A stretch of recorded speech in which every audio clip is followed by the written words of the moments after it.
या जाटू के ऊपर लगाया जाता है कि जाटू ने हमको हराया।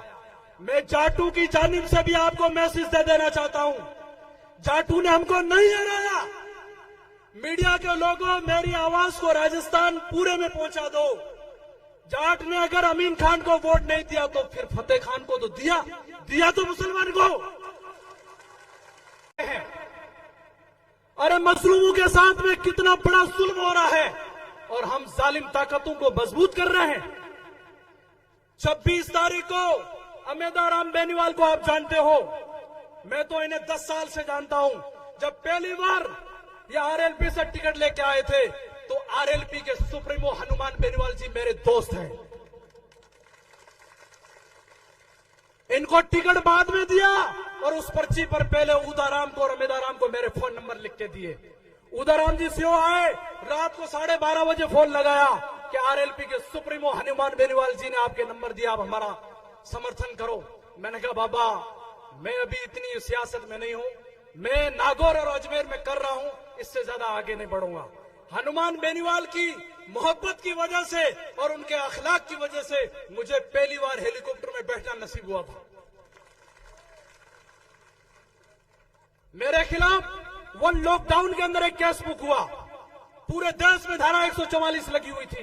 प्रशासन ने, गैगल पुलिस ने मुझे गिरफ्तार कर दिया अजमेर से। पूरी कोशिश थी जालिमों को जेल में ठोसने के लिए, लेकिन आरएलपी के सुप्रीमो बेनीवाल ने अजमेर के महोदय एसपी से फोन करके बोला, बंदा मेरा है, 10 मिनट में बाहर होना चाहिए। लाठा से भी ज्यादा ताकत रखता है हनुमान बेनीवाल। आपने कभी आजमाया नहीं है, आजमा के देखो उस मर्द मुजाहिद को, बहुत काम का है। और फिर मैं दूसरी बात ये कह रहा हूं, अगर आप अमेदाराम को वोट नहीं दोगे, इनके कोई फर्क नहीं पड़ेगा। राजस्थान में 40 से ज्यादा इनके एमएलए हैं, इनकी क्यादत आज भी मौजूद है। अगर दर और बदर की ठोकरें खाएंगे तो ये दाढ़ी और टोपी वाले और दलित समाज खाएंगे, इनका कोई फर्क नहीं पड़ेगा। इनके आज भी जिले में एक क्यादत करने वाला बंदा मौजूद है। अब हमारे ऊपर इल्जाम लगाया जाता है या जाटू के ऊपर लगाया जाता है कि जाटू ने हमको हराया। मैं जाटू की जानिब से भी आपको मैसेज दे देना चाहता हूं, जाटू ने हमको नहीं हराया। मीडिया के लोगों, मेरी आवाज को राजस्थान पूरे में पहुंचा दो। जाट ने अगर अमीन खान को वोट नहीं दिया तो फिर फतेह खान को तो दिया तो मुसलमान को। किसी भारतीय जनता पार्टी के जोकर को वोट नहीं दिया, मुसलमान को वोट दिया है, तो फिर जाटू ने कहां हराया? हम खुद आपसे टांग खींच रहे, दे धनाधन। इसलिए वो लाठा वालों को और कैलाशी चौधरी को 26 तारीख को कह देना, बाबा जी का ठुल्लू।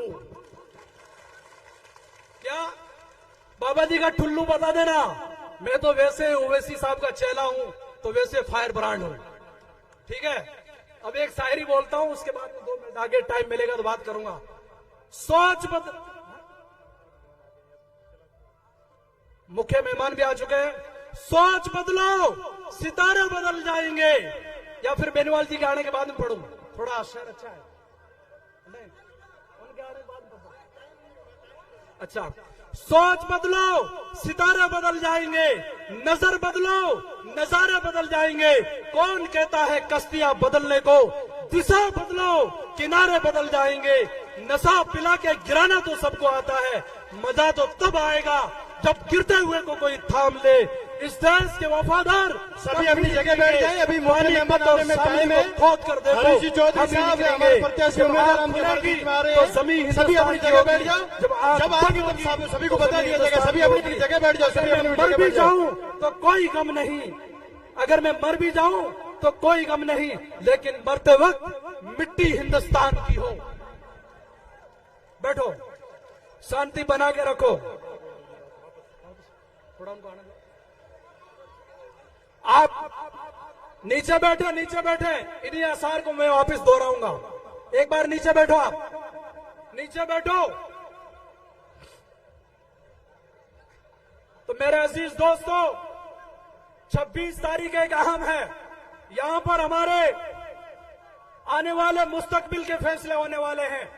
और अमित आराम को 2-2.5 लाख से ज्यादा मार्जिन से कामयाब करके भारत की लोकसभा में भेजना है। और जब 4 तारीख के नतीजे आने लगेंगे तो 12:30 बजे अमित शाह के अंदर ये कांटा चुप जाना चाहिए कि अमित आराम जीत चुका है। तड़ी पार को यह पता लगना चाहिए, तड़ी पार जो 400 पार की बात कर रहा है ना, 200 पार होने का चांस नहीं है इस बार, 200 पार होने का चांस नहीं है। राजस्थान में 12 से ज्यादा आरएलपी और कांग्रेस गठबंधन की सीटें आ रही है। आरएलपी से 1 सीट है, बाकी सारी कांग्रेस की है। 12 से ज्यादा सीटें हमारी आ रही है। इसलिए अब मैं वो शहर वापस दोहरा रहा हूं, ठीक है? सुनना ढंग से। सोच बदलो, सितारे बदल जाएंगे। सोच बदलो, सितारे बदल जाएंगे। नजर बदलो, नजारे बदल जाएंगे। कौन कहता है कश्तियां बदलने को? दिशा बदलो, किनारे बदल जाएंगे।